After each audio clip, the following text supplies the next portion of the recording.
Gálatas capítulo 4, a partir do verso de número 21.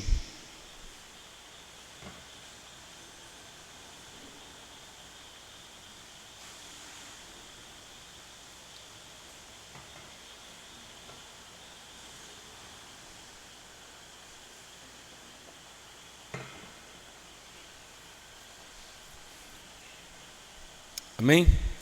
Gálatas 4, a partir do verso de número 21. Dizei-me vós, os que quereis estar sob a lei, acaso não ouvis a lei? Pois está escrito que Abraão teve 2 filhos, um da mulher escrava e o outro da livre.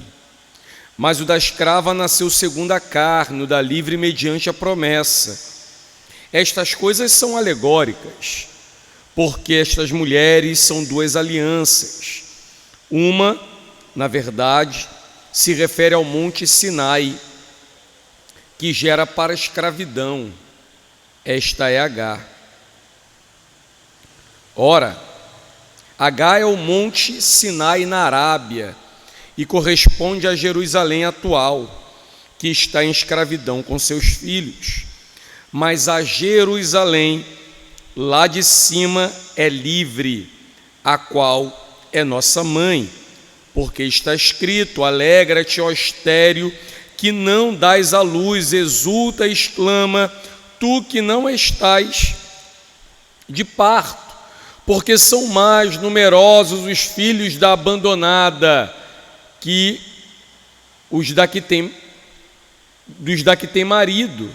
Vós, porém, irmãos, sois filhos da promessa como Isaque. Como, porém, outrora, o que nascera segundo a carne perseguia ao que nasceu segundo o Espírito, assim também agora. Contudo, que diz a Escritura? Lança fora a escrava e seu filho, porque de modo algum o filho da escrava será herdeiro com o filho da livre. E assim, irmãos, somos filhos, não da escrava, e sim da livre. Vamos orar? Senhor, em nome de Jesus, teu Filho, pedimos que graciosamente o Senhor aplique a tua palavra ao nosso coração. Nos faz entender a tua vontade, ó Deus, o teu querer, o teu caminho. Ensina-nos a andar em justiça, em beleza. Ensina-nos a te amar, Deus, a termos prazer na liberdade que de ti recebemos e não permitirmos que o nosso coração seja tomado por coisas contrárias à tua bendita palavra. Tua palavra que nos é mais uma vez oferecida nessa noite. Que tenhamos de ti, Senhor, consolo, conforto, direção, exortação, que acima de tudo a tua vontade mais uma vez seja feita sobre a nossa vida. Oramos, ó Deus, em nome de Jesus, o teu Filho. Amém e amém. Nós estamos numa série para falar sobre 2 cidades e 2 amores. Hoje não será diferente. Continuaremos aí tentando fazer a exposição sobre esse tema. E hoje eu quero retomar a questão que estávamos falando há semanas atrás sobre a mentalidade dos construtores celestes. No último sermão que nós pregamos sobre Filipenses, por diversas vezes falamos sobre a necessidade de buscarmos uma transformação da mente. Falamos que essa transformação da mente não é uma tarefa fácil. Não é fácil adquirir essa transformação. Na verdade, não é fácil porque há ao nosso redor uma atmosfera de inércia, uma atmosfera de insensatez, que muitas vezes nos toma, ou nós somos acomodados por ela, e nos deixa ser tomados por essa, nos conduz a ser tomados por essa inércia e insensatez. Essa atmosfera é responsável por gerar uma constante infelicidade, pois essa atmosfera faz faltar fé, e sem fé, certamente, nós vivemos uma vida sem propósito. A transformação da mente, muitas vezes apresentada aqui, é um rompimento com essa atmosfera de inércia e insensatez. Inúmeras vezes falamos aqui que essa transformação da mente não pode, não deve ser reduzida a uma capacidade de nós enxergarmos o mundo de maneira diferente. Essa transformação da mente, ela traz inúmeros benefícios à nossa vida, mas em especial ela se caracteriza por uma libertação dessa atmosfera de inércia e insensatez, que nos faz andar sem fé, que nos faz viver uma vida, consequentemente, sem propósito ou sem significado. Uma mente transformada significa também uma vitória sobre as amarras psicológicas do mundo ao nosso redor. Significa um rompimento com essa atmosfera de inércia e insensatez. Eu acredito, irmãos, que entre as inúmeras maravilhas existentes na criação de Deus, eu acredito que uma das maravilhas mais complexas e mais bem elaboradas pelo nosso Senhor seja a mente humana. Conhecer, educar, dominar essa mente, que é uma das maravilhas da criação, não é uma tarefa fácil. A mente humana, a sua mente, é um sistema ultra codificado, cheio de conexões, de links, hiperlinks, que envolve memória, conhecimento, imaginação, as sensações, e a nossa mente, ela tem essa capacidade de conectar tudo isso e interpretar tudo isso. A nossa mente tem a capacidade de distinguir o real do irreal, o real do imaginário, o conhecimento do não conhecimento, a verdade da ignorância, as sensações. Portanto, a transformação dessa mente não é uma tarefa fácil. Em especial, deixar as amarras terrestres e passar a amar as coisas celestes não é algo que nós conseguimos fazer, realizar num estalar de dedo. Aí eu te pergunto, há quanto tempo você é um cristão? Há quanto tempo Cristo é Senhor de sua vida?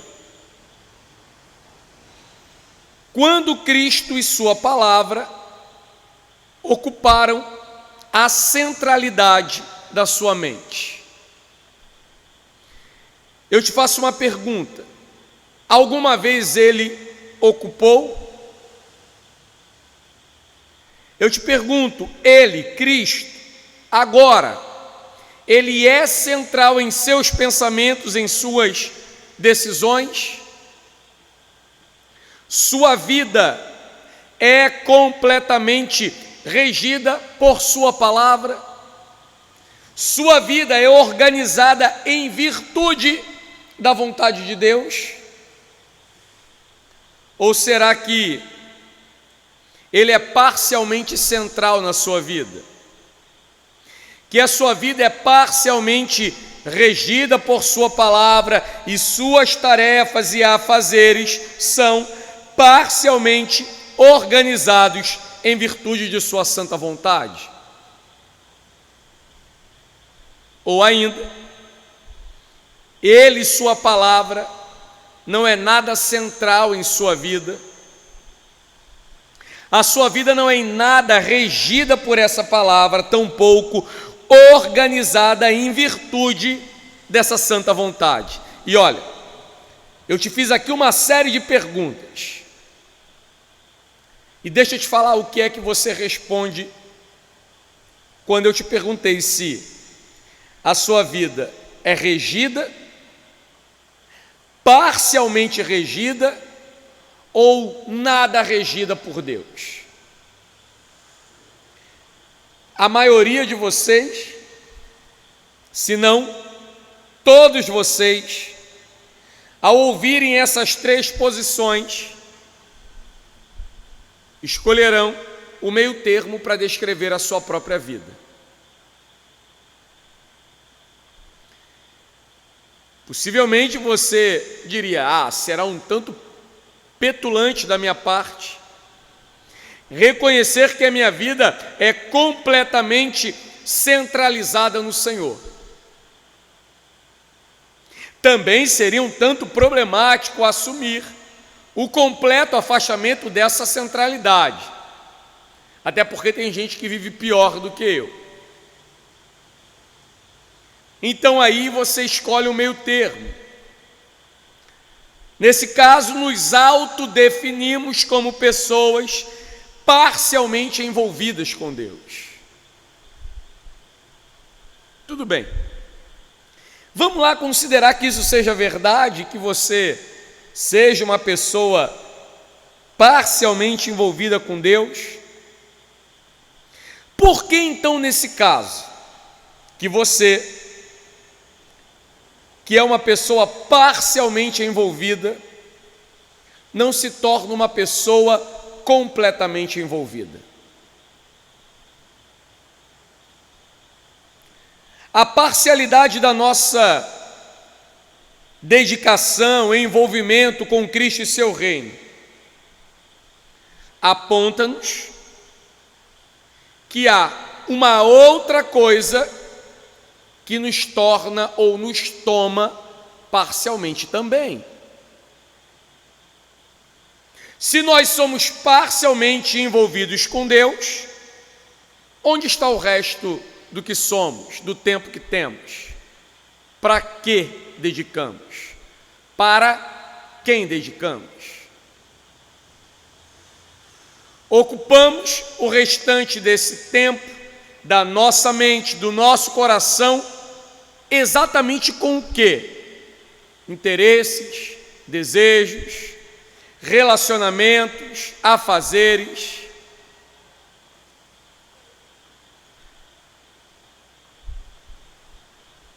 Bem, a Escritura fala que nós não podemos servir a dois senhores, que nós não podemos servir a Deus e a riqueza, a Deus e a Baal, não podemos andar em dois pensamentos.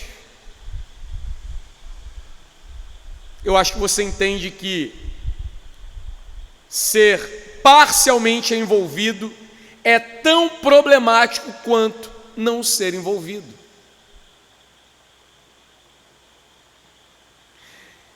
Pense consigo mesmo que, se deixar fosse um ato simples, certamente, eu acredito que nós já teríamos realizado. O rompimento com essa parcialidade, irmãos, é algo que deve primeiramente acontecer na nossa mente. E eu penso que esse rompimento, ele não é um deixar disso para aquilo. Simplesmente não é isso. Eu acredito que, como no caminho do conhecimento, o rompimento com essa parcialidade se dá no reconhecimento de que existe algo do qual nós estamos dividindo Deus. Existe algo que está tomando parte do nosso coração, parte da nossa mente, parte da nossa atenção, parte do nosso esforço, da nossa dedicação. O primeiro passo é reconhecer que essa parcialidade ela não é benéfica e reconhecer exatamente que parte, o quanto nós estamos entregando aquilo que não é Deus. O texto dessa noite nos dá uma dimensão de tudo isso que eu acabei de introduzir. E aí eu acredito que vale aqui fazer uma curta, uma breve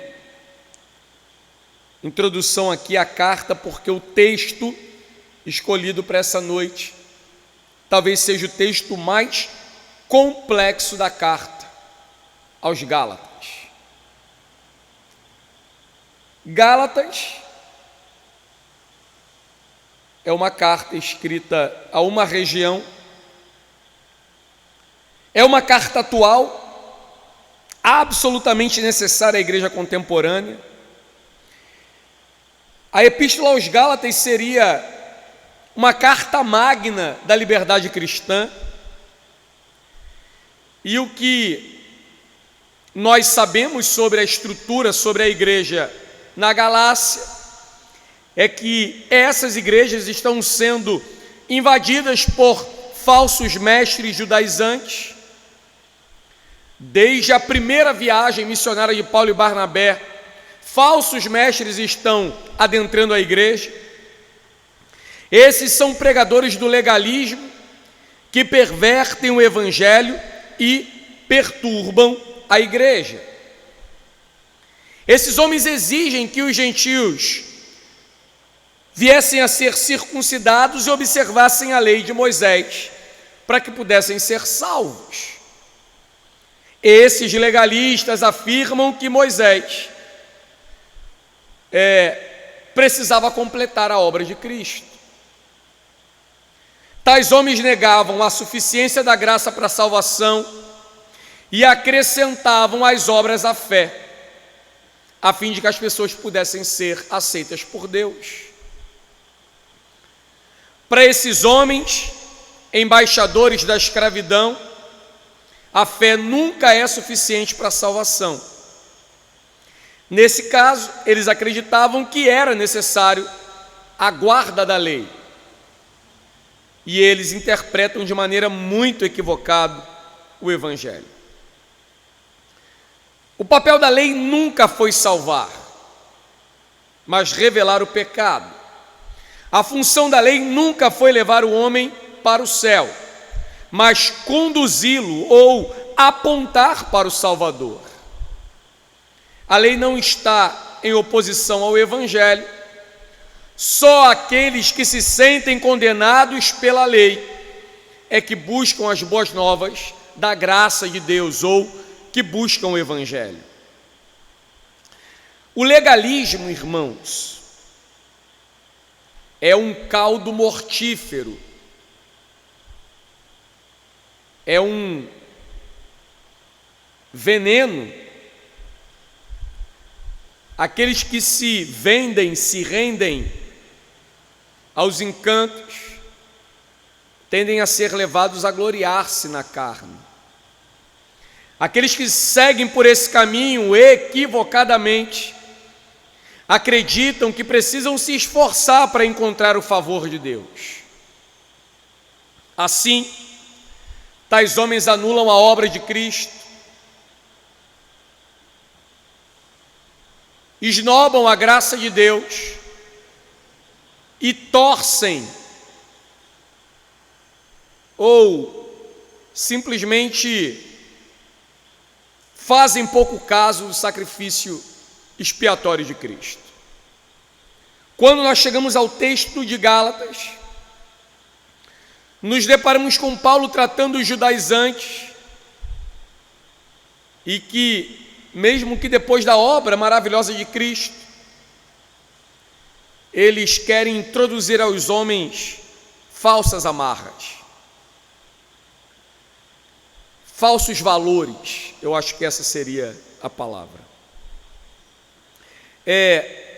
Só para completar o que eu estou dizendo e conectar com aquilo que nós falamos inicialmente. Nós podemos não ser tolos ao nível da igreja na Galácia, que se apegou prontamente ao judaísmo ou às crenças judaizantes e estavam afastando-se da fé cristã ou do evangelho verdadeiro, conforme Paulo coloca. Mas nós podemos cair no legalismo dessa parcialidade, que é tão perigoso quanto o legalismo desfrutado e vivido por esses irmãos no primeiro século. A parcialidade de acreditarmos que as práticas parciais do evangelho, as práticas parciais ou a vida parcial que vivemos é tudo aquilo que Deus quer ou deseja para nós. E aí eu quero olhar com você para o texto que lemos nessa noite, começando do verso 21, que diz: dizei-me vós, o que quereis? Estar sob a lei? Acaso não ouvis a lei? Eu acredito que a introdução à carta nos faz entender que o teor daquilo que Paulo está desenvolvendo com os irmãos, nos fazendo também compreender que nesse contexto, Paulo aqui está chegando ao final da parte doutrinária da carta, e ele está usando aqui os últimos argumentos para provar, para fazê-los entender a justificação pela graça, pela fé, no lugar da salvação pelas obras.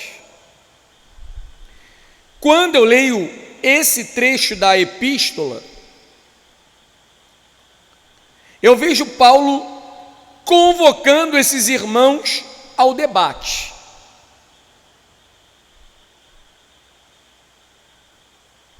Paulo está chamando os irmãos e fala: vem cá, bora discutir aqui essa situação, bora debater isso aqui que vocês estão falando. Me digam aqui, me expliquem, vocês ainda querem estar sob a lei? Vocês ainda querem se colocar debaixo da lei? Se lhe respondessem, queremos, Paulo diria: vocês não leram a lei?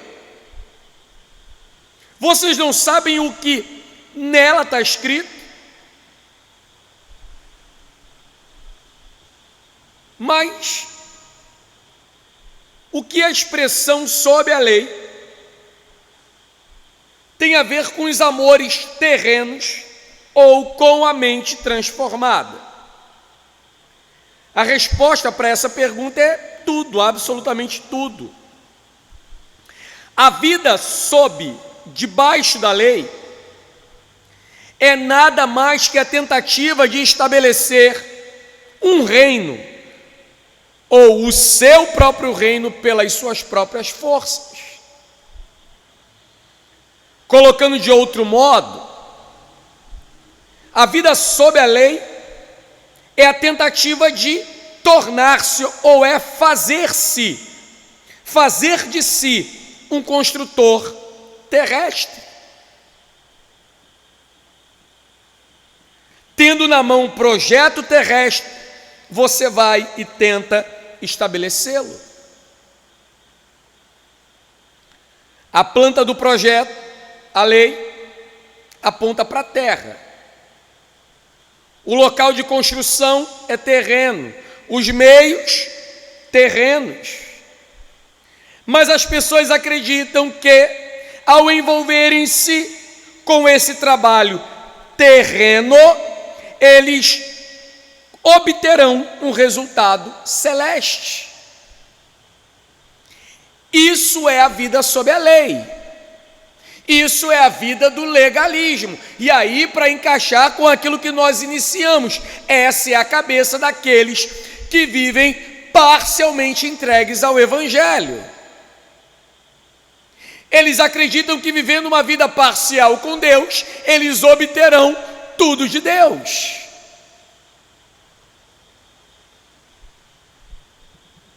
Vivendo uma vida parcial baseada nos amores terrestres, na construção terrestre, eu obterei de Deus favores celestes, ou céu para mim. Os que vivem sob a lei são terrenos, são mundanos, e para aplicar ao contexto daqui, vivem para o presente século. Mas, pelo fato de alguma comoção, sensação, algum rastro de vida religiosa que eles deixam pelo caminho, acreditam que, por isso, por viverem parcialmente para Deus, são construtores de uma cidade celeste, ou estão fazendo por merecer, pelas próprias mãos, possuírem um lugar celeste. O texto de Gálatas nos ensina algo sobre os construtores terrestres, algo que nem sempre percebemos, ou algo que nem sempre estamos dispostos a perceber, que tais construtores não necessariamente estão desempenhando um trabalho profano.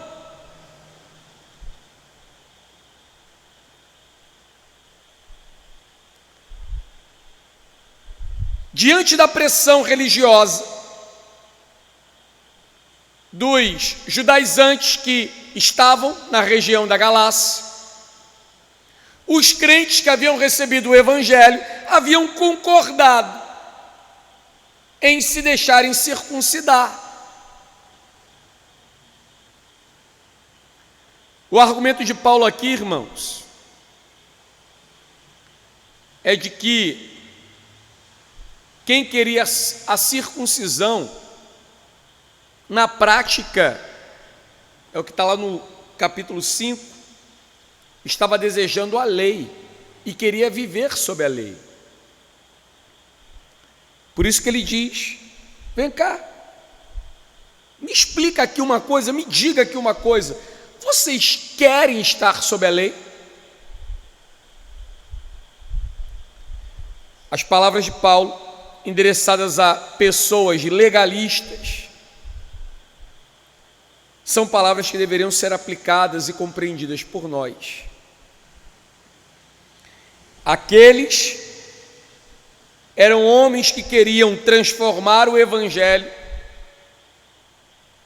em lei, supondo que com isso conseguiriam favores de Deus. Hoje, muitos de nós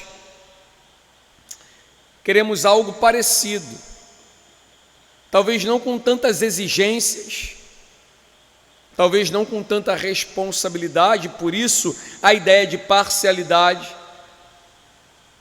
achando que desse modo encontraremos o favor de Deus. Paulo vai dizer uma coisa para eles, versos 22 e 23, pois está escrito que Abraão teve 2 filhos, Um da mulher escrava, o outro da livre, mas o da escrava nasceu segundo a carne, o da livre, mediante a promessa.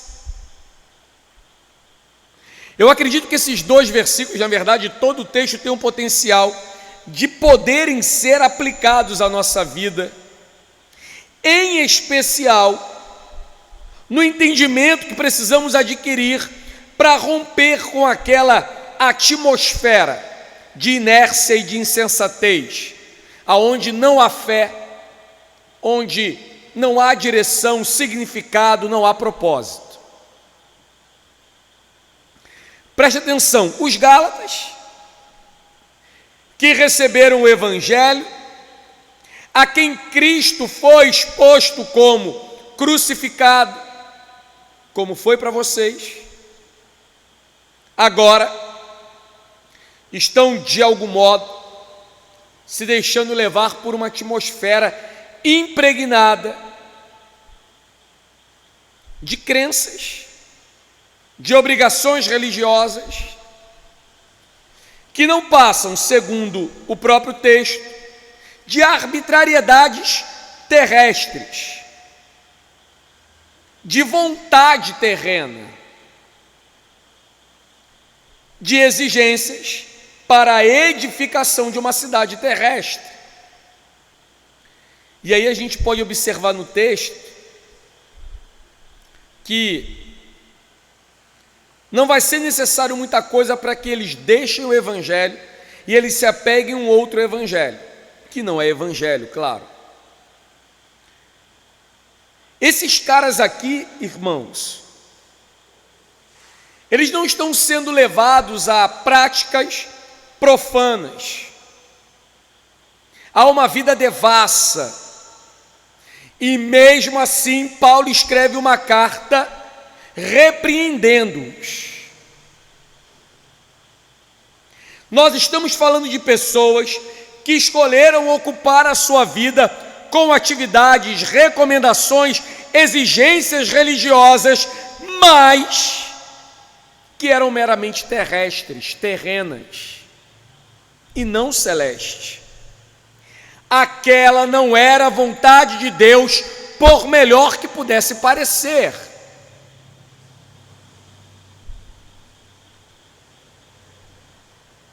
Jesus vai repreender os homens que aumentam os filactérios, fazem longas orações, melhoram a sua aparência religiosa.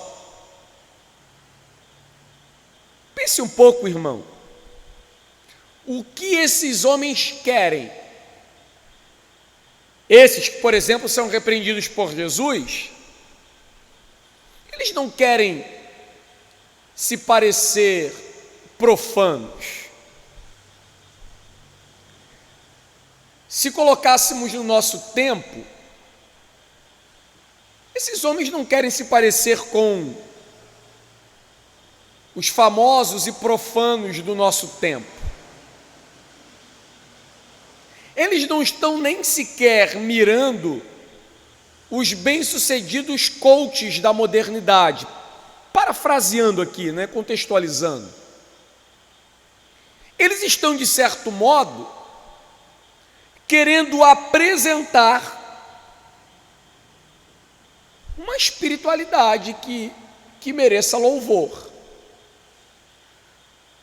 A vestimenta, o comportamento, as orações estão sendo feitas para chamar a atenção dos homens. Eles estão, de certo modo, querendo projetar uma santidade, mas essa santidade é fabricada, ela é externa, ela não é verdadeira.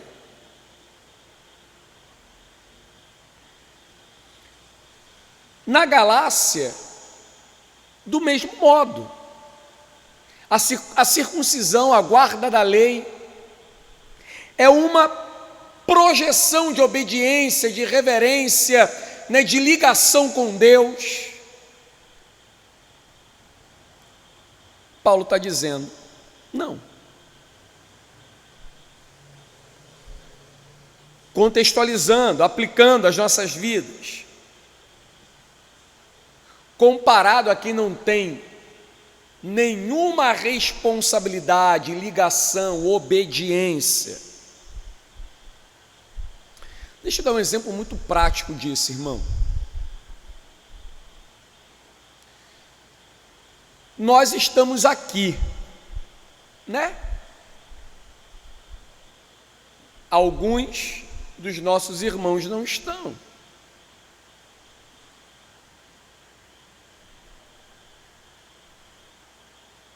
Alguns não estão exatamente por causa da parcialidade,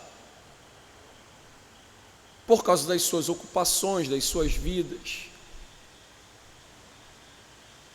Vamos pensar assim: há quem de fato e verdade não possa estar aqui.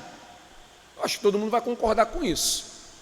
Há quem agora não conseguisse chegar e estar no culto. É fato. Sai do trabalho tarde, enfim, por algum motivo que de fato lhe causou um claro e óbvio impedimento. Há quem escolheu não estar aqui.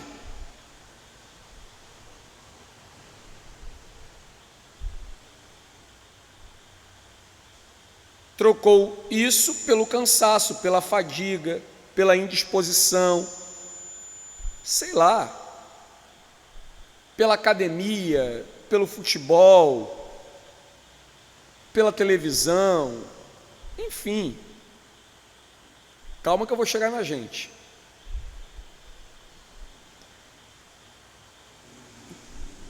Quem de algum modo, de fato disse: não estou afim, não quero, não vou. E a nós que estamos aqui. E aí, olha, olhando para quem não está por qualquer motivo que o impede completamente, olhando para quem não está por escolha e vontade, por falta de esforço, dedicação, parece que nós estamos numa condição melhor, né? E nós estamos em uma condição de perigo tanto quanto aqueles que Deus não é nada central para a vida deles.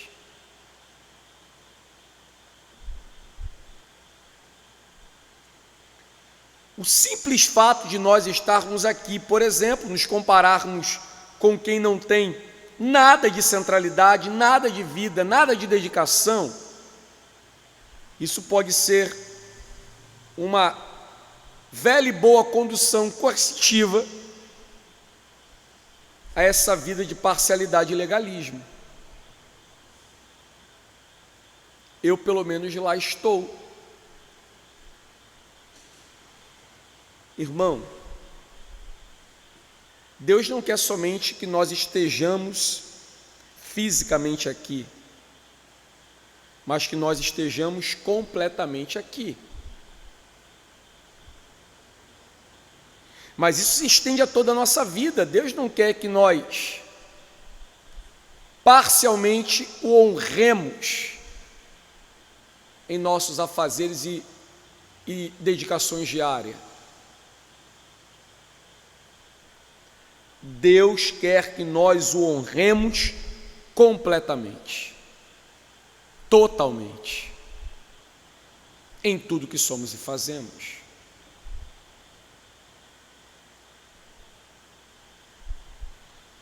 Paulo nos diz algo interessante nesses dois versículos. Abraão teve 2 filhos, um da escrava e um da livre. O que Paulo quer mostrar através disso aqui? Abraão teve 2 filhos, mas os 2 não são celestes. Em Ismael e Isaque há uma clara diferença.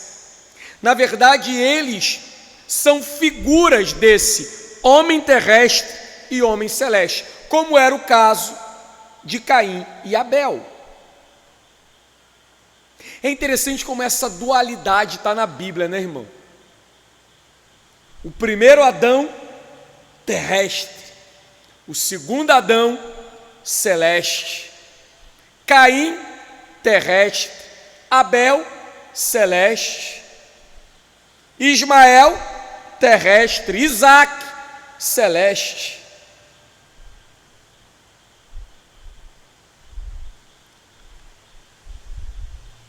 O verso 23 nos diz que um é filho de escrava, o outro da livre. O celeste, Isaque, não é obra dos homens, não veio da carne, ele é fruto da promessa de Deus. Isso significa que é obra de Deus. Assim são os construtores celestes. Eles não são nascidos da carne ou do sangue, mas da vontade de Deus que os move para a sua glória. Desse modo, esses homens não são meramente homens da terra, os celestes.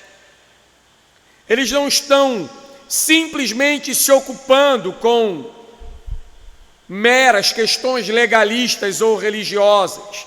Eles têm um alvo, eles caminham numa direção. Eles são celestiais.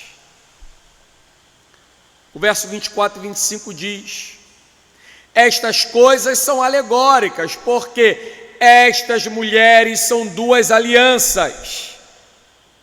Uma, na verdade, se refere ao Monte Sinai, que gera para a escravidão. Essa é Agar.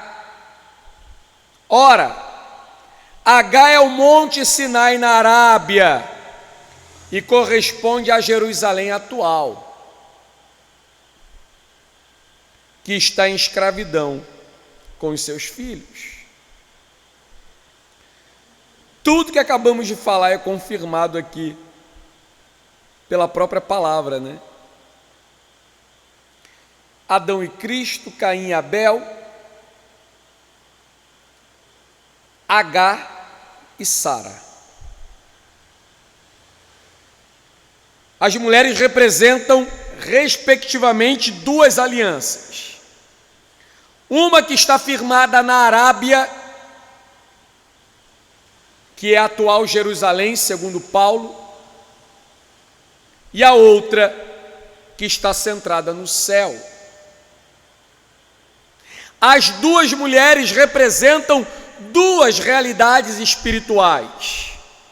Por alegoria, Paulo está se referindo a essas verdades espirituais que estão sendo figuradas, representadas através dessas duas mulheres.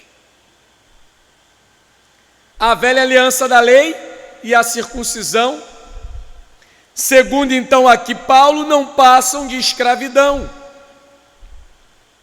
que é tipificada e ilustrada por Agar, e no caso Ismael. Enquanto a nova aliança da promessa, tipificada por Sara, que é Isaque, né? Ismael, Agar e Ismael são símbolo da mentalidade terrena, aquela mentalidade que move os construtores terrestres, baseado na própria força, no amor a si mesmo, na autorrealização, autovalorização, a busca constante de autonomia e independência de tudo, né? A mentalidade terrestre, ela pensa numa autossuficiência. Ismael é o resultado da confiança de Abraão no próprio planejamento, ao invés de confiar naquilo que Deus disse que faria. Quando o apóstolo diz que Ismael nasceu segundo a carne, ele está nos ensinando aqui duas coisas, irmãos. Primeiro, que Ismael da demonstração da fraqueza e do desastre dos propósitos carnais, e que isso é resultado de uma tentativa de estabelecer-se, no caso de Abraão e Sara, segundo a carne, segundo a própria força. Isaac, esse já é o símbolo da mentalidade celeste, aquela mentalidade dos que, afastando de si, amam a Deus, afastando-se de si. Ele é o filho da promessa, obra do Senhor, obra essa que é realizada quando não poderia existir esperança ou força para se fazer. Alguns podem dizer, irmãos, ou pensar: Deus então não quer que a gente faça força, Deus então só quer que a gente espere e confie nele. Parece simples, né? Esperar e confiar em Deus, né? Se é, por que os homens então não esperam? Se é, por que não confiamos? Se é, por que não descansamos no chamado e na vontade de Deus? Isaac é o filho da livre, nasceu segundo a promessa, nasceu segundo o Espírito, nasceu para ser herdeiro de tudo.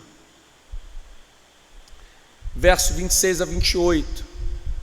Mas a Jerusalém lá de cima é livre, a qual é nossa mãe, porque está escrito: alegra-te, ó estéril, que não dás à luz, exulta e clama, tu que não estás de parto, porque são mais numerosos os filhos da abandonada que os da que tem marido.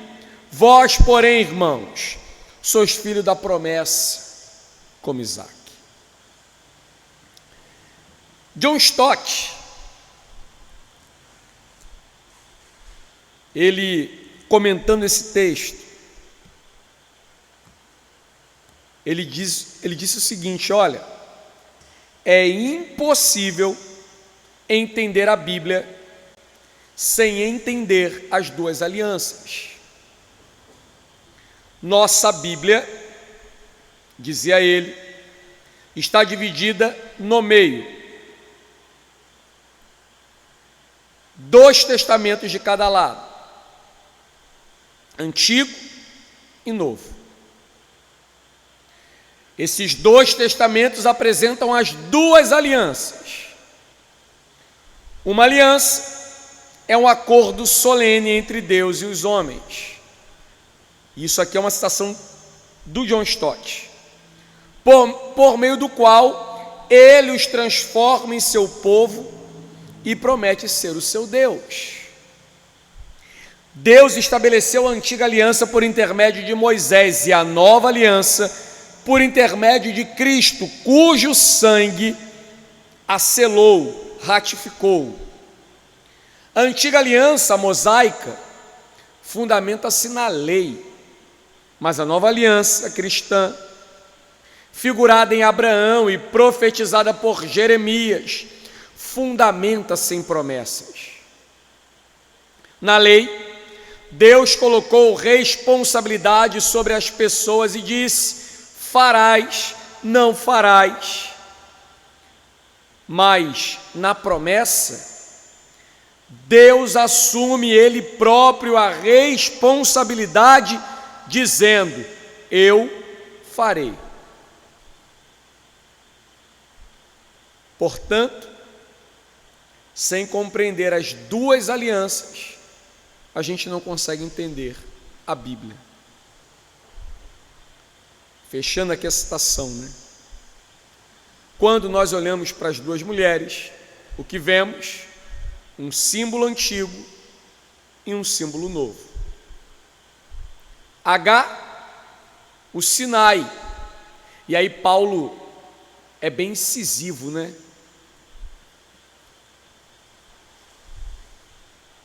Gálatas é uma carta que a gente deve ler, tendo Romanos em mente. Romanos é uma carta que nós devemos ler, tendo Gálatas em mente.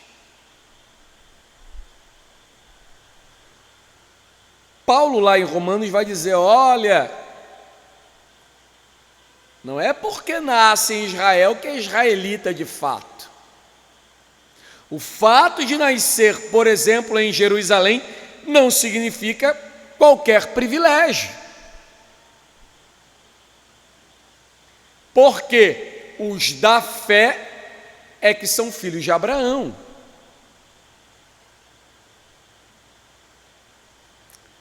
Irmãos, o Espírito Santo é maravilhoso, porque é a Ele que nós atribuímos o escrito de Paulo. Aqui ele está dizendo: o Sinai, na Arábia, corresponde à atual Jerusalém. Lá está a escravidão dos filhos. H, a escrava, simboliza Jerusalém. Ou seja, ela e seus filhos são filhos da escravidão. Traduzindo, Paulo está dizendo: isso é o judaísmo, isso é o legalismo. Aplicando às nossas vidas, isso é a parcialidade que você escolhe viver. O Sinai e Jerusalém representam essa religião alicerçada, fundamentada nos méritos próprios. Uma religião de obras, de escravidão. H, e aqui é uma citação de Hernandes, ele diz: ela é mãe do escravagismo. A lei é uma prisão e gera escravos. Portanto, nos acheguemos ao Senhor, que por meio do seu Filho nos fez filhos e nos libertou da escravidão, do pecado e de todo o legalismo que pudesse vir atrelado a ele, nos salvando, nos redimindo, não para vivermos a parcialidade do Evangelho, mas a totalidade dele.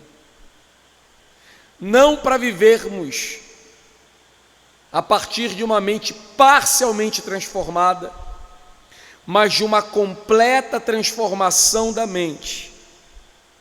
Porque sem essa total ou completa transformação, é impossível provar a boa, agradável e perfeita vontade de Deus. O convite do texto até aqui é para experimentarmos ou fugirmos dessa experiência parcial de vida com Deus e mergulharmos numa completa e total transformação da mente, vivendo a totalidade daquilo que Deus exige de nós ou nos salvou para viver. Que Cristo, por sua bondade, faça com que a palavra dele frutifique no nosso coração. Vamos pôr de pé?